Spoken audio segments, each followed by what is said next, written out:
Shadows of Solitude. An ominous welcome. Elena's first step into her new home, a seemingly serene sanctuary nestled within the dense, whispering pines, was met with an air of foreboding that clung to the shadows.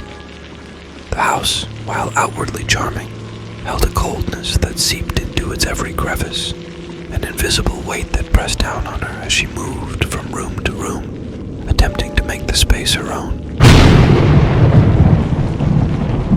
As dusk fell, the house began to come alive with unsettling sounds.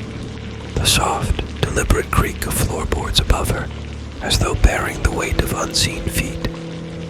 The faint, almost inaudible whisper of voices that seemed to echo through the halls, dissipating before she could grasp their words.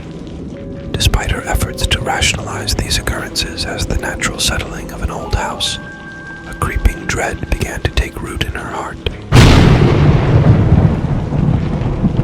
Whispers in the dark. The disturbances grew more pronounced as the nights wore on. Shadows danced at the corners of her vision, skittering away when she turned to look directly at them. Her belongings found new places to reside, never where she left them, as if moved by invisible hands. But it was the discovery of the old diary in the attic, bound in leather and dust, that marked a turning point.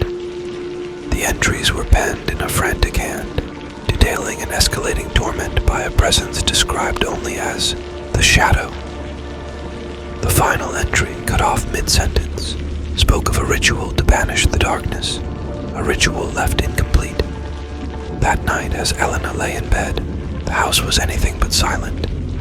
The whispers were clearer now, malicious in their tone, discussing her, plotting.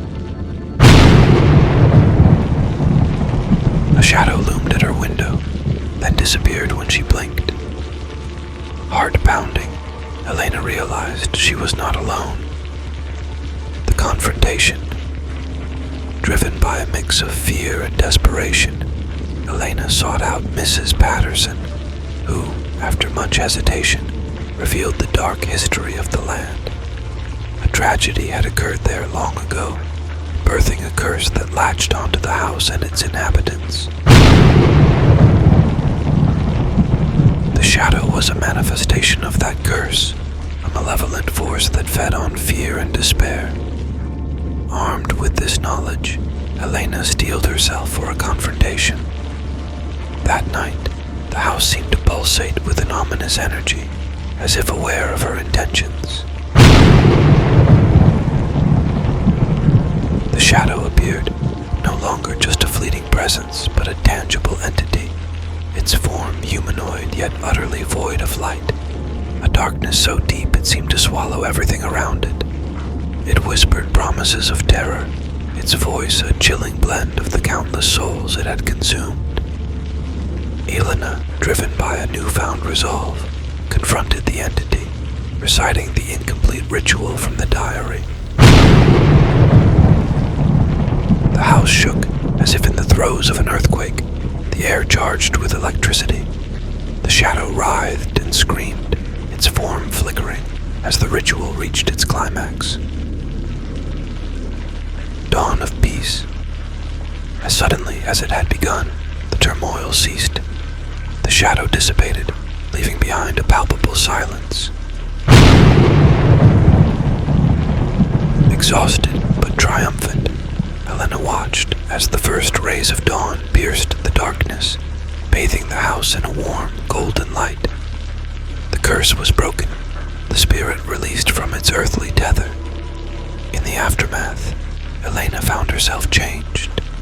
The horrors she had faced within the walls of her new home had forced her to confront her deepest fears, not only of the supernatural, but of her own capability to face the darkness. With the shadow gone, the house felt truly hers, a sanctuary once more, but a reminder of the night she faced the unimaginable.